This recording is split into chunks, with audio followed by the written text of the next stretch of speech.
Olá, gente, tudo bem? Mais um ano aqui no Trio. Esse aqui vai ser o curso de Sociologia. Meu nome é Pedro, para quem não conhece, alguns já me conhecem. Eu vou dar esse curso junto com o Tony e a aula está acontecendo assim, assíncrona, mas vocês vão poder também, eventualmente, ter uma aula síncrona com a gente de repente organiza lives e vocês podem alcançar a mim e ao Tony tanto no Classroom como como se diz? No WhatsApp mesmo. Combinado? Então vamos começar aqui a aula. Nesse começo da sociologia, eu faço um caminho um pouco mais longo até começar efetivamente na sociologia. Por quê? Porque o estudo do humano e da sociedade não começou com os sociólogos ali no século XIX. As pessoas já estavam pensando a realidade, a sociedade e o humano há muito tempo. Então, quando esses sociólogos surgiram mais tarde, vocês vão ter oportunidade de ver isso aqui nas aulas, eles não tiraram o coelho da cartola, eles já tinham uma base muito grande, uma tradição vastíssima onde se apoiar. E a gente não pode começar a estudar esses caras pressupondo que é fácil, que é trivial aquilo que eles já estavam sabendo bastante bem antes. Inclusive, é muito ruim quando ocorre na tentativa de entender a sociedade, a gente busca esse recorte muito restrito, muito limitado só da sociologia e esquece que no estudo do humano, no estudo da sociedade, no estudo da realidade, a gente precisa articular uma série de conhecimentos. Embora a produção científica não se dê dessa forma ampla hoje em dia, se dê de forma muito especializada, o entendimento individual ele exige sim que a gente percorra um caminho mais vasto, um caminho com diversos recursos, correndo o risco da gente ficar um pouco fechado, não conseguindo entender as coisas porque, eu conheço esse tema aqui específico em profundidade, mas tem uma outra coisa, de um tema também muito importante, cujo rudimento eu não domino. E aí eu fico sem saber o que fazer. Então, por exemplo, o estudo da simbólica, da mitologia, da religião e da filosofia, tudo isso já era muito bem desenvolvido antes da sociologia surgir. Os primeiros sociólogos se ampararam em análises feitas por gente da filosofia política, da filosofia moral e da literatura. Tudo isso a gente deve ter em mente quando a gente começa a ler sociologia, sabendo que esses caras não saíram de qualquer lugar. Por isso que a gente vai começar essa disciplina através desse tema aqui, que são os discursos do conhecimento. Primeiro tratando do conhecimento, depois desses tais discursos que eu vou explicar para vocês o que são. Bora, deixa eu passar esses slides aqui. Temos um problema inicial. E aqui a gente mistura um pouco as estações com filosofia, mas não tem como, né? A filosofia surgiu antes e a gente não pode ignorá-la. Ela é da maior importância. E a gente sabe que o homem tende a saber. Vamos colocar esse problema inicial, mas antes elencando os elementos que tornam ele possível e visível também. O homem tende ao saber, e o sinal disso é o seu amor pelas sensações ou pelos sentidos. Não que o homem tende a saber, e disse o Aristóteles disse isso, né? Não que ele tenda ao saber no sentido de que todo homem tende a ser um cientista, ser um sábio. Não. Mas a gente é curioso. Inclusive, em muitas histórias fundantes, por exemplo, até no Gênesis, nas escrituras da Bíblia, você vai encontrar ali a curiosidade de Eva como um dos primeiros elementos do comportamento humano. E isso é real, isso é verdade. A gente é curioso, a gente tenta descobrir as coisas, mas não necessariamente de forma organizada, mas um pouco nessa curiosidade quase corporal, da sensação de ver mais coisas, experimentar mais coisas. Muito bem. A gente faz isso, mas esse nosso meio de experimentar as coisas mais imediato, que é a sensação, que são os sentidos, isso que é bastante imediato mesmo, corporal, esses sentidos só conhecem o que é próximo e imediato, pois são uma função do corpo. Ou seja, enquanto os meus sentidos me garantem o recurso dessa experiência imediata, no resto do mundo, em toda a distribuição espacial do mundo, tem um monte de coisa acontecendo que eu não domino, que eu não sei o que é. E além da extensão espacial, existe uma extensão temporal. Ou seja, existe um longo passado que eu também não tive chance de experimentar e que eu não conheço. Ou seja, se eu depender da minha sensação, dos meus sentidos para conhecer o mundo, eu vou conhecer muito pouco. O meu corpo acessa um lugar muito restrito da realidade. Ele está limitado a um lugar no tempo e no espaço. Por esse motivo, a gente precisa de um outro elemento para articular o nosso conhecimento, a nossa experiência, que é o intelecto, que deseja conhecer a realidade em toda a sua extensão. Ou seja, o intelecto ele pode acessar por diversos meios o que acontece em outros lugares, em outros momentos na história. Assim como a gente vê no jornal aquilo que está acontecendo em outro lugar do mundo, a gente vê nos livros coisas sobre o passado, a gente vê na arte uma experiência, ou busca, né, encontrar uma experiência subjetiva de uma outra pessoa. E essas construções elas podem ser tanto reais quanto imaginárias. O nosso intelecto nos fornece isso. E aqui está o problema inicial. O corpo pode pouco, o intelecto pretende muito mais. Como é que a gente consegue alimentar ele para se orientar bem, né, nessa realidade que é tão ampla? Como a gente faz isso? Vamos tentar responder e criei um esquema aqui bastante prático para vocês se orientarem nisso. Nós, os indivíduos, temos a nossa consciência, essa coisa tão limitada no tempo e no espaço. E a realidade, que podemos colocar aqui como os gregos viam, né, cosmos, o mundo, não só o mundo, mas a grande ordem que existe na realidade, né? A palavra cosmética tem origem nisso de cosmos, é organização, é quase beleza mesmo. O indivíduo tenta encontrar esses padrões, essa ordem, até essa beleza na realidade.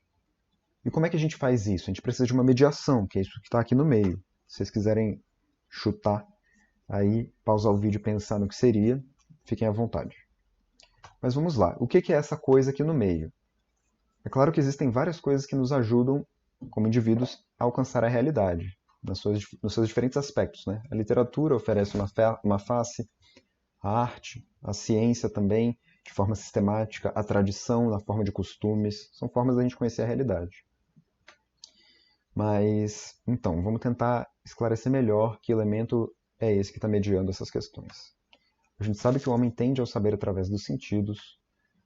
A gente sabe também que os sentidos, essas experiências corporais, elas se acumulam em um lugar que a gente chama memória, e que a memória é articulada na origem àquilo que a gente chama de experiência.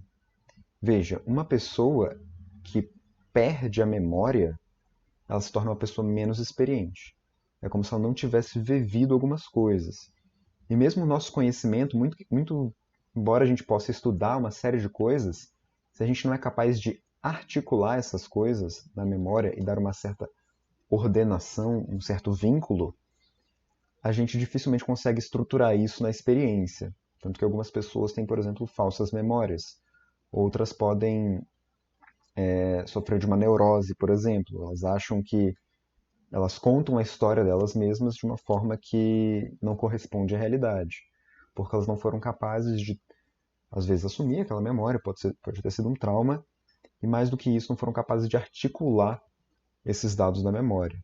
Então a experiência dessas pessoas acaba não chegando de forma fidedigna, de acordo com aquilo que de fato aconteceu. Muito embora os sentidos sejam objetivos, inegáveis, mas o que ela guardou na memória pode ter sido esburacado, pode ter reunido alguma informação que não correspondia à realidade. Isso acontece. E sabemos que a reunião de muitas dessas observações da experiência nos permitem formar um juízo geral, ou seja, eu vejo o sol nascer todos os dias no horizonte, eu sei que todo dia de manhã o sol nasce. Eu faço um juízo geral, eu falo que isso sempre acontece. E o resultado metódico desse processo de observação e de juízo geral é a teoria ou ciência. A ciência, e principalmente o método científico, não é mais do que uma reunião de regrinhas para que a gente possa observar a realidade e gravar alguns desses padrões que a gente identifica, correto? O estudo está no Aristóteles. E a ciência, você pode dividir ela, essa ciência, né, esse resultado metódico de observação da realidade, pode se dividir em alguns tipos. Algumas que constroem utensílios, outras que permitem uma ação de finalidade moral, ou seja, que visa um certo valor, uma relação com as outras pessoas, como política, arte e ética. e outras de natureza teórica, que tentam só descrever padrões da realidade sem atribuir uma finalidade a eles, uma finalidade muito precisa. Muito bem. Aqui a gente já viu que os sentidos, a memória e a experiência são uma forma de articular o indivíduo com a realidade. Para além disso, a gente pode colocar as formas mais bem acabadas dessa reunião de experiências estão na ciência, que é esse resultado metódico da observação, e na arte, que é como se você decantasse, reunisse ali o que existe de essencial em algumas experiências humanas e desse uma forma arquetípica àquilo. Ou seja, numa obra como o Hamlet do Shakespeare, você pode encontrar, ou melhor, Macbeth, você consegue encontrar ali a inveja que muitas pessoas sentem. Você poderia reunir a experiência de 500 pessoas sentindo inveja? Poderia. Mas provavelmente algumas ali seriam casos excessivos, casos que não convêm, histórias que são muito confusas. Na arte, você toma uma certa experiência intensiva, subjetiva, de difícil reprodução, e você coloca ela de uma forma ideal, muitas vezes de uma forma bela, para que ela consiga transmitir uma certa experiência. Vou dar um exemplo para vocês. Se eu passo uma tarde na praia com os amigos e aquilo é super legal, eu gosto muito daquilo. Depois eu quero contar para uma pessoa como é que foi. Passei uma tarde na praia com os meus amigos, foi muito maneiro. A pessoa, ela experimentou aquela sensação que eu tive da tarde na praia com os amigos? Não. Mas eu posso tentar usar de um instrumento diferente para aproximá-la daquela experiência. Por exemplo, eu posso escrever um poema, eu posso gravar um filme sobre o sentimento de estar na praia com os meus amigos. Aquilo provavelmente vai evocar uma série de sentimentos, lembranças, memórias, experiências daquela pessoa, de forma que ela se aproxime daquela experiência. Mas isso vai fazer com que ela tenha a mesma experiência? Não. Então a arte depende de uma certa capacidade sensível da gente fazer analogias, da gente conseguir perceber o universal no particular e vice-versa. Muito bem. A arte e a ciência são formas do indivíduo conhecer a realidade, mas a gente pode reunir isso tudo aqui num termo mais limitado e conciso. Vamos fazer isso, que seria o conhecimento. O conhecimento, ou logos, né, esse discurso divino, como se entende na filosofia, é justamente essa decodificação da realidade, ou seja, a realidade é vastíssima.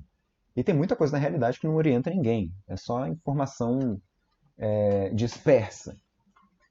Se você, por exemplo, quer ir de um lugar a um outro, você precisa recolher as informações úteis para fazer esse caminho. E o conhecimento ele aparece como essa articulação da informação, dos dados da realidade, das experiências subjetivas, místicas, sensoriais, que nos permitem uma orientação melhor no mundo. Aqui uma historinha que ajuda a exemplificar essa questão do conhecimento, de como ele se estrutura, que é um conto do Borges, um escritor argentino, chama-se Sobre o Rigor na Ciência. E ele diz o seguinte: havia um rei, com um reino bem grande, e ele contrata um cartógrafo, um cara que faz mapas. Ele quer que esse cartógrafo faça um mapa do reino dele. E o cartógrafo vai lá, pega um papel, risca uma e outra estrada e põe ali, aqui é o castelo. O rei recebe aquilo e acha horrível, ele acha muito ruim. E ele pede que o cartógrafo refaça. Inclusive ele diz: como é que você faz um mapa desse se no meu reino a gente tem grandes bosques, a gente tem grandes prédios públicos? Coloque esses detalhes no meu mapa. Volta o cartógrafo, bota esses detalhes, o rei recebe e continua achando ruim e fala: e os meus bosques, e os meus rios, e os meus exércitos? Volta o cartógrafo, faz aquilo mais completo e o rei continua reclamando, querendo mais detalhes, as pessoas e tudo mais. E fica nesse vai e vem, o rei sempre insatisfeito, até que ocorre a solução, que é a solução um pouco absurda do conto, mas ilustra bem a questão, que o cartógrafo traz para o rei um mapa que é exatamente igual ao reino, vivo, em tamanho real, completo, perfeito e inútil também. Esse mapa é inútil porque o mapa ele serve justamente para tirar uma série de informações da realidade e colocar só aquilo que serve para você se orientar. Se você pegasse no Google Maps, por exemplo, para chegar de um lugar ao outro, e tivesse ali o nome de cada pessoa, de cada estabelecimento que você vai passando na frente, o nome de cada pessoa que você cruza pela rua, seria um caos. Você não ia conseguir se orientar. Por isso que você encontra ali as ruas e um ou outro estabelecimento. Pronto, é disso que você precisa. Um mapa, ele é um recorte da realidade. Ele é um pedaço da realidade que você amputa a grande maioria, joga fora e usa um trecho limitado para se orientar. Por isso que o mapa perfeito, o mapa idêntico à realidade e enorme, feito pelo cartógrafo desse conto, é um mapa inútil, porque ele não orienta, ele confunde. Ele é tão amplo quanto a realidade. E o conhecimento está justamente na habilidade da gente recortar, segundo critérios de relevância, de valor, de conveniência, de gosto, uma série de critérios, aquilo que é mais relevante na realidade. Então vocês vão encontrar esse problema do recorte o tempo todo. Vou dar um exemplo. Quando você quer dizer como as pessoas se comportam, por exemplo, qual é a natureza humana, você vai encontrar respostas muito diferentes, que pegam essa realidade bastante ampla, que é a natureza humana, e oferecem uma resposta curta. Então, para o Adam Smith, que era um economista, o homem ele era o homo economicus, racional. Ele queria sempre tirar vantagem das situações. E isso não resume o que é o homem. Para o Gênesis, o homem é um ser que peca e é criado à imagem e semelhança de Deus. São dois aspectos. São colocados como relevantes ali, mas não resumem o humano. Para o Rousseau, que é um cara que vocês vão ver em filosofia, o homem é um ser que nasce bom, mas é corrompido pela sociedade. Novamente, ele está falando uma coisa sobre a realidade ali, escolhendo um pedaço que pode nem ser verdadeiro. No caso do Rousseau, efetivamente ele está errado, mas é interessante ver como as pessoas conseguem criar opiniões e recortes muito distintos de uma mesma realidade. Continuemos. A gente definiu o problema inicial, né? Aquele drama entre a nossa experiência restrita e um mundo muito grande. A gente identificou um instrumento para lidar com esse problema, que é o conhecimento.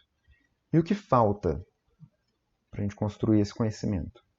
O que falta é a articulação, que está na filosofia, não na sociologia ainda. Infelizmente, a filosofia é mais importante. Infelizmente, não. Eu gosto das duas coisas, embora dê aula de sociologia.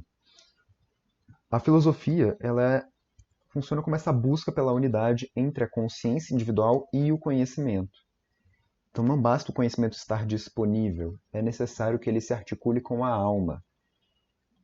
E essa articulação do conhecimento com a alma é aquilo que Platão já dizia há muito tempo nos seus diálogos, e é uma questão válida até hoje.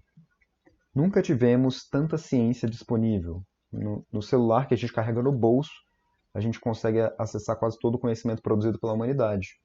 Também nunca tivemos tão pouca articulação entre a consciência e o conhecimento, porque a gente vive entre fake news e mentiras sobre a situação sanitária do país, por exemplo.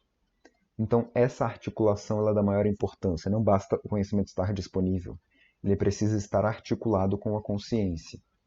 E é por esse motivo que a gente precisa ter uma discussão anterior sobre como funciona o conhecimento. Porque ele não vem de graça, ele não é uma coisa que sempre caminha para melhor, para o aumento do conhecimento. Não, a gente pode caminhar na direção oposta. A gente pode em algum momento não progredir.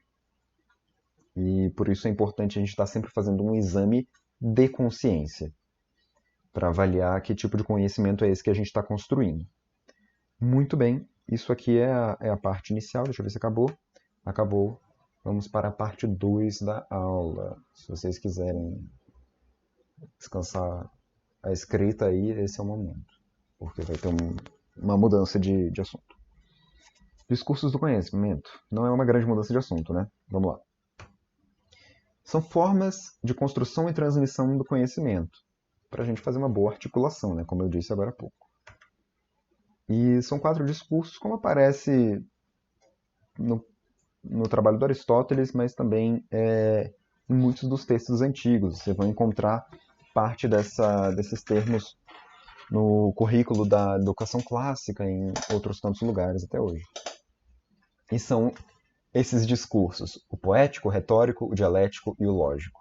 Nesse momento pode parecer difícil, mas são só essas 4 palavras as coisas difíceis e a gente vai ter muitos exemplos para preenchê-las de significado. Então vocês me acompanhem. Muito bem. Primeiro vamos ver que palavras são essas e depois a gente vai começar com um exemplo que eu acho que resume bem a questão, que é o processo jurídico. Poético vem de poesia, que vem de poiesis, que no grego é criação. Então a poética é a criação, é como o surgimento de uma coisa nova.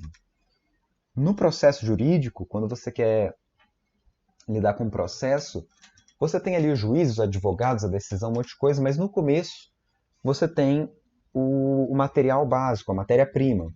Você tem as testemunhas e os documentos, os fatos que você recolheu.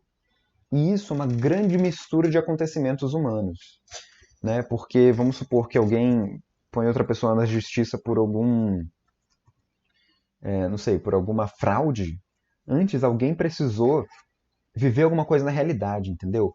Mexer nos documentos, mentir sobre alguns dados, fazer uma série de coisas. Ela precisou fazer uma criação viva, uma história, uma narrativa ali na realidade, que é essa poiesis, essa criação, que são os elementos básicos que você vai articular no processo jurídico. Porque quando você tem os documentos, as testemunhas e os fatos, aí entram os advogados, que estão aqui na retórica. A retórica é essa habilidade persuasiva de convencer, como fazem os políticos. E é o que fazem os advogados. Veja, os advogados, você tem sempre um advogado de ataque e de defesa, não sei se ataque é a palavra, acho que não. Você tem sempre advogados, são 2 advogados, né? Um defendendo, o outro contrariando, e eles pegam a mesma massa de informações, a mesma poética, a mesma criação, os mesmos documentos. Eles pegam essa mesma massa de informação e, a partir dela, criam interpretações opostas.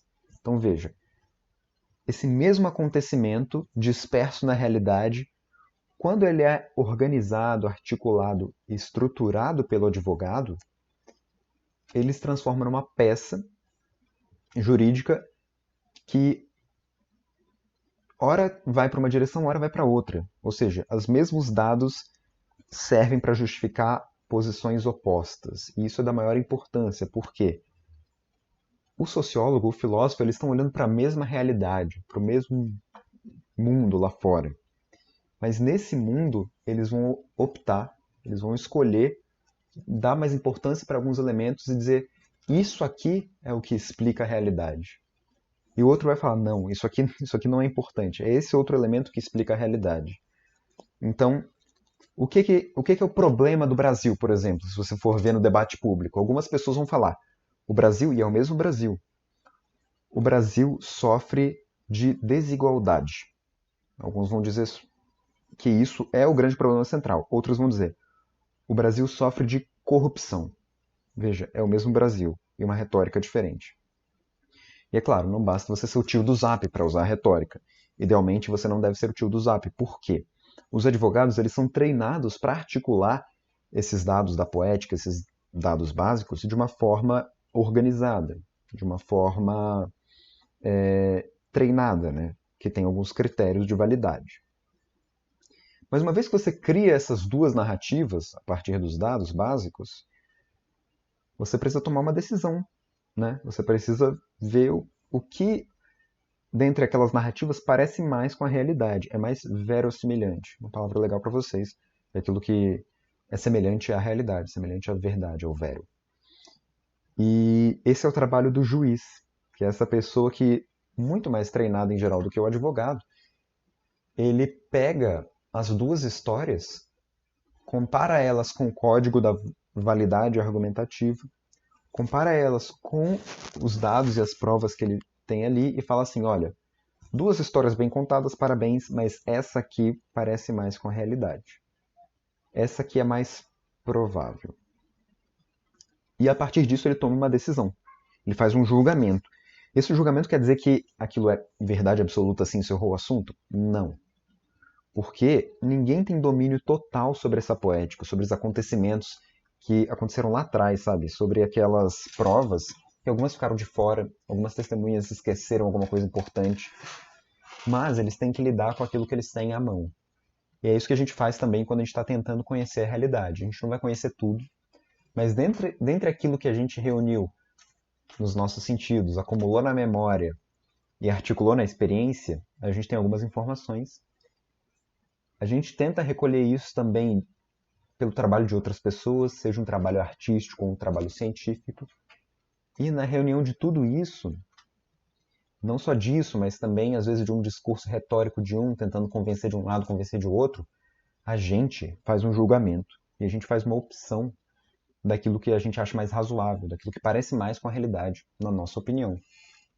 E veja, isso tem tanto a ver com a retórica e às vezes, por exemplo, a mídia, nos meios de comunicação, os jornalistas, eles podem nos influenciar a acreditar num certo ponto de vista. Então a nossa decisão dialética está submetida à retórica. Mas também a nossa experiência de vida, a nossa experiência mais imediata, pode também determinar aquilo que a gente acha mais provável. Isso estaria próximo da poética. Pensem, por exemplo, na questão uma discussão também que corre bastante no Brasil, hoje em dia está até um pouco mais pacificada, sobre qual é a palavra? Meritocracia. Uma pessoa que cresceu num lugar com pouca oportunidade de trabalho, muito pobre, precisando trabalhar na lavoura, por exemplo, desde cedo, a experiência de vida dessa pessoa diz a ela que o esforço não necessariamente gera, ou seja, o resultado, né, o quanto você ganha, porque essa pessoa, sei lá, trabalhando na lavoura não vai ganhar muito dinheiro, não é correspondente ao mérito, né? O esforço e o mérito ali, eles não estão diretamente relacionados. Enquanto uma pessoa que teve muita oportunidade, foi para a universidade, ganhou dinheiro, cresceu na carreira, teve muitas portas abertas, ela vai acreditar nisso. Veja, o que difere aí não é nenhum argumento antes, é a experiência individual da pessoa. Uma experiência mostrou que o esforço que ele fez ele subir na carreira, e o outro mostrou que o esforço que ele fez não foi capaz de superar as condições que ele estava submetido, mesmo que ele se esforçasse muito. Então, a gente pode encontrar leituras diferentes sobre uma mesma questão, como a meritocracia, com base não num argumento retórico de um jornalista, de um livro, ou de um veículo midiático, mas com base simplesmente na experiência das pessoas. A experiência é uma fonte importante de informação? Sim, muitíssimo importante. Mas não dá para a gente avaliar toda a realidade com isso, como a gente já conversou agora há pouco. Por isso que a dialética é um trabalho para a gente treinada. E o cientista em geral está nesse lugar. Por último, a lógica. A lógica não é mais do que uma forma de organizar o discurso. Por exemplo, quando você quer fazer uma conta de matemática, 2 mais 2 é igual a 4, você só pode dizer igual com segurança porque você conhece o 2. O 2 é uma coisa bastante estável. Então, não existe muita dúvida do que seja o 2. Quando você quer falar, por exemplo, o homem é o lobo do homem, o homem é inimigo do homem, quem é esse homem? Tá aí uma construção que já não é tão simples quanto a do número 2. Saber o que é o número 2 e o número 3 é uma coisa que todo mundo concorda. Saber o que é a natureza humana é uma coisa que as pessoas não concordam. Então a discussão na poética ela já é mais difícil. Então quando você chega na lógica, de um cara dizendo o homem é o lobo do homem, você já desconfia. Você fala, será? Quando alguém fala 2 mais 2 é igual a 4, você está tranquilo, né? Todo mundo concorda com essa proposição.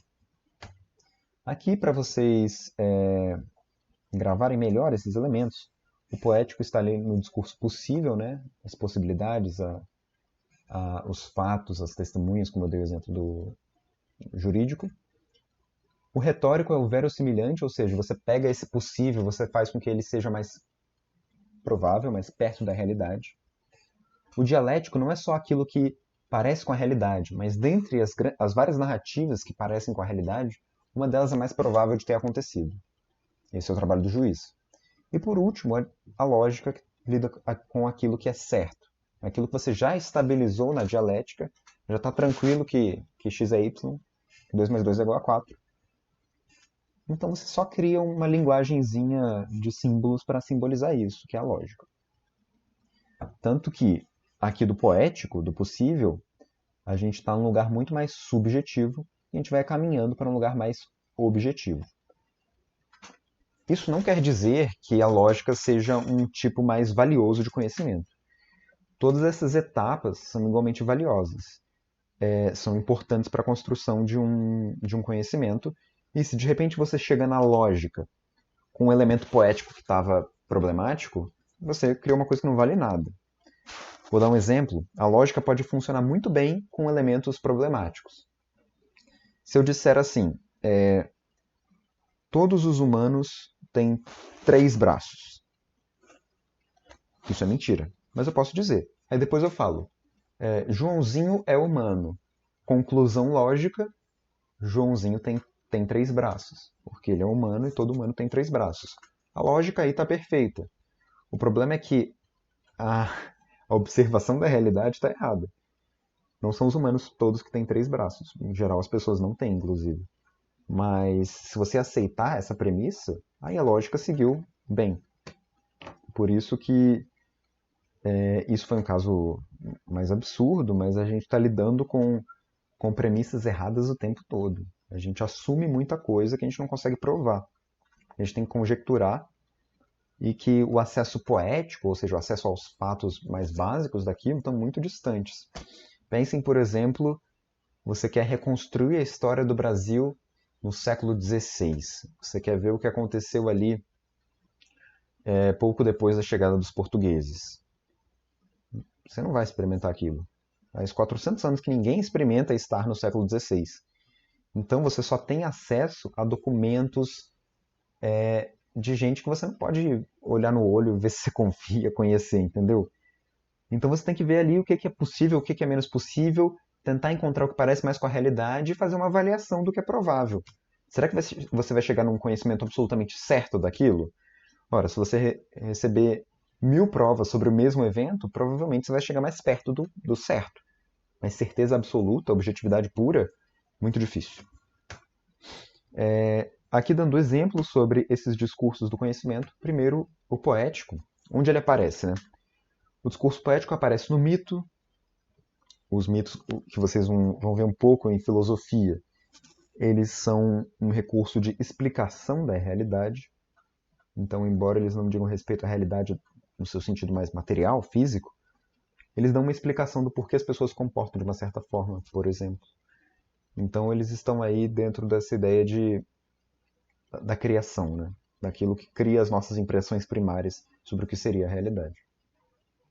O símbolo também, que é uma matriz que reúne sentido e nos auxilia a acessar a realidade de forma mais prática. A poesia e toda a arte, né? Tá na poética, as impressões imediatas da experiência. Coloquei aqui na experiência decantada na arte o testemunho da sensibilidade. O testemunho de uma pessoa também, no caso de poética, no trabalho do artista. Em seguida, a retórica é a arte do convencimento, da persuasão, a oratória e a adequação do discurso àquilo que as pessoas podem acreditar. Você pega essas impressões vagas, você estabiliza elas. É trabalho do político e do jornalista, por exemplo. O jornalista ele pega os fatos dispersos na sociedade e organiza de acordo com aquilo que é interesse público. O político ele tenta, por exemplo, mostrar o que ele é capaz de fazer, como o seu futuro mudaria com aquilo que ele pode fazer e ver se te convence a votar nele. Então o trabalho dele também é de convencimento. Ele não pode te dar tantas garantias, né? Quando uma pessoa está falando do futuro, ela quase sempre está trabalhando com a retórica. Veja, retórica, hoje em dia a gente tem essa impressão de que a retórica é sempre trabalho de gente mentirosa. Não é. Todo mundo precisa fazer uso da retórica porque um discurso mal feito, desorganizado, pouco adequado ao ouvinte, ele convence menos, mesmo que ele seja verdadeiro. Ele explica pior. Então é importante desenvolver a retórica.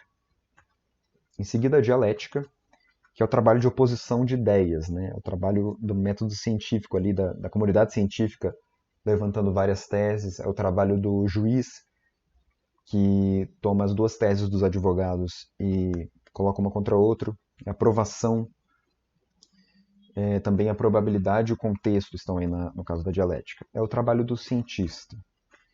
Ele trabalha, né, essa reunião de vários dados para tentar tirar um juízo dali do meio. O sociólogo, por exemplo, está aí na dialética, sem dúvida, o economista também. E por último, a lógica, que é esse assunto mais estável, analítico e linear. É quase que uma organização do discurso, porque os termos já estão dados. Inclusive, em matemática, por exemplo, a gente trabalha muito com a ideia de teoremas que são tirados de proposições definidas, né? Você faz uma série de definições e a partir daquilo você combina elas de diferentes formas para chegar em novas fórmulas. É o trabalho do matemático. E em seguida, isso aqui seria legal a gente trabalhar numa aula ao vivo e talvez ela ocorra, mas já fica gravado aqui. São os estudos de caso. Um deles é o processo jurídico, como eu falei, né? Mas aí a ideia aqui nos estudos de caso é vocês buscarem esses 4 momentos de discurso e como eles aparecem em várias situações na sociedade. Vou dar um exemplo a mais aqui. O Marx, por exemplo, que é um sociólogo bastante famoso, bastante polêmico, ele diz que a principal inspiração dele para interpretar a sociedade veio do Balzac, que era um escritor de literatura. Então veio da poética. Então veio dessa observação de um olhar atento para a realidade, que captou alguns movimentos, o comportamento das pessoas, como fazem as grandes obras de arte. Então, o sociólogo é um cara que está se baseando nem sempre num anuário estatístico, né, em dados e números, mas muitas vezes numa obra literária. E isso é perfeitamente válido. É realmente um olhar para a realidade. A gente nunca pode perder isso de vista. Então, o processo jurídico que eu falei, fake news, por exemplo, vocês podem pensar fake news como uma pessoa multiplicando uma retórica em cima de algum dado, multiplicando a poética e deixando a dialética de lado. Você nunca está avaliando se aquilo é verdade ou não, você está multiplicando as coisas. Isso é aquilo, isso é aquilo. Você inventa várias teses e as pessoas vão sendo sobrecarregadas com esse tipo de informação. A propaganda é, de uma forma mais honesta, um trabalho de retórica. Então eles tentam convencer você de que alguma coisa é valiosa, de que você precisa consumir alguma coisa, de que tal partido político vai salvar o país e não é fascista, por exemplo, ou não é comunista, dependendo da sua preferência. Culpa e o cancelamento. Isso é legal da gente pensar atualmente, para quem viu o BBB, né? Estou gravando essa aula agora em março.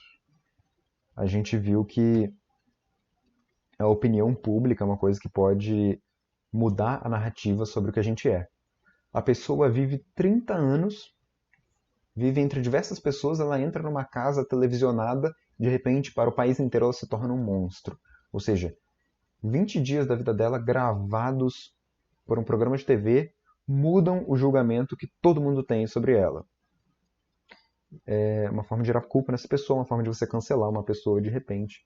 E esse é um trabalho, de certa forma, retórico, é um trabalho também de poética, de certa forma, porque você pega uma realidade que é bastante ampla, por exemplo, a vida de uma pessoa, e você escolhe um aspecto restrito que você toma como representativo, você toma aquilo como digno de generalização e diz que a pessoa é aquele monstro como ela aparenta ser num dado momento.